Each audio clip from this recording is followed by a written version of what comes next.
So I, like many people, have been fairly hopeful about Elon Musk taking over Twitter. However, I've said we're going to have to wait and see how this turns out. And, well, here's something that's kind of concerning already. Let's talk about Elon Musk's sincere 45-minute Zoom on hate speech.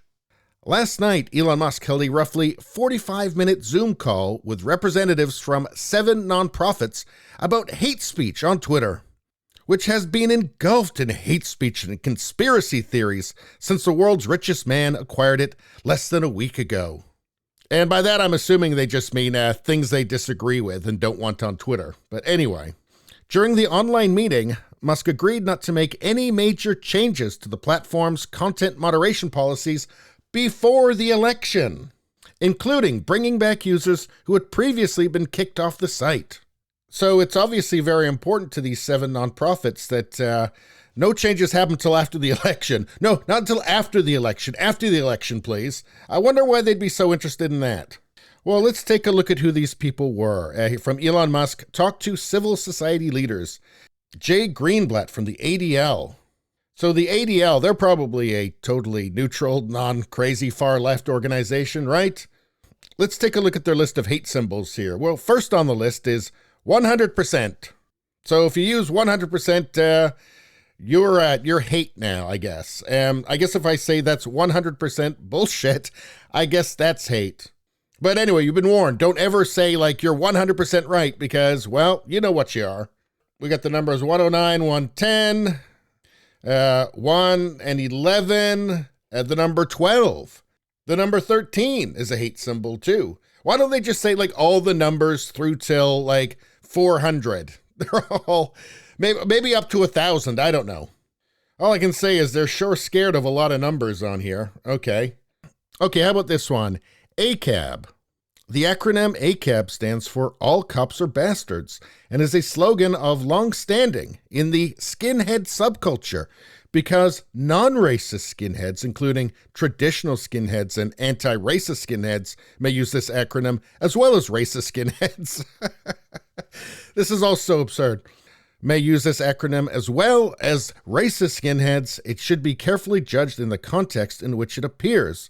Well, that seems to be, as far as I remember, that seems to be very popular with Antifa. Yeah, here we go. There's ACAB right there. I wonder why they don't mention them in here. Oh, that's odd, isn't it?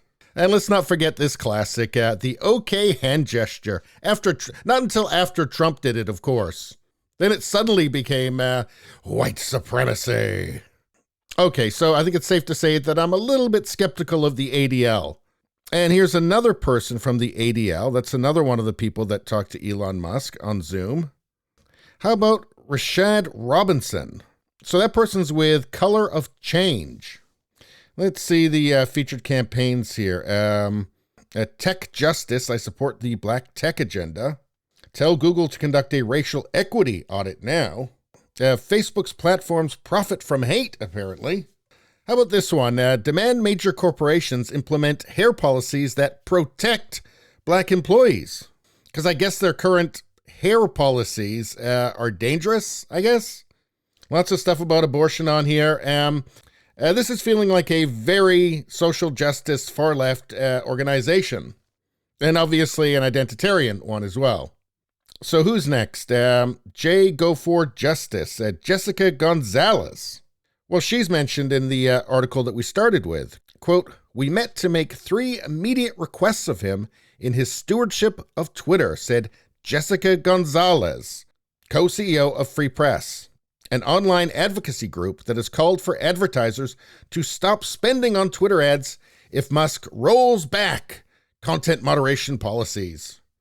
So if Musk lets people that she doesn't like talk on Twitter, she's going to organize boycotts of Twitter. Now, I wonder if she might be a terrible person for Musk to consult with if he has any interest in free speech. And of course, ironically, she's the CEO of something called Free Press. How about this? Norman Chen, CEO of the Asian American Foundation. Well, here he is. Well, here's a tweet from him, October 1st. Hate speech has no place here. And it's a CNN article with a picture of Trump. Okay, starting to get a picture now. So Derek Johnson from the NAACP. So far, all of these are identity-based groups, advocating for identity groups. And none of them are nonpartisan. The Bush Center. Okay, George W. Bush Presidential Center. Well, okay, Bush was a Republican, so you might be getting a different point of view there. What are they tweeting about? Bush Institute's Director of Outreach and Strategic Partnerships writes an essay on the risks of deglobalization in the Americas. Read, "Be careful what you wish for, the risks of deglobalization in the Americas." That doesn't sound very populist to me. And you know what? I bet you all the other people we've seen so far are probably pretty pro-globalization as well as the George W. Bush Presidential Center. How about this? A growing indifference in Latin America towards democracy has manifested itself in the form of populism. Can democracy in Latin America survive the populist temptation? So, I don't know. This just seems like a bunch of woke gobbledygook with a dollop of globalism on top. And if these are going to be the people that are deciding what's acceptable on Twitter in the future, I'm not very confident in Twitter's future. Now, Elon has said that he doesn't want to ban speech that's legal. He doesn't want to ban speech just because it offends somebody. He said that. And these are early days yet. And Elon isn't exactly predictable either. So maybe this isn't a signifier of how things are going to go in the future. Again, it's way too early to make a final judgment on this. All I'm saying is that it don't look good. Anyway, please subscribe, like, and share. Sharing really helps me out. I thank you for that. I will see you next time.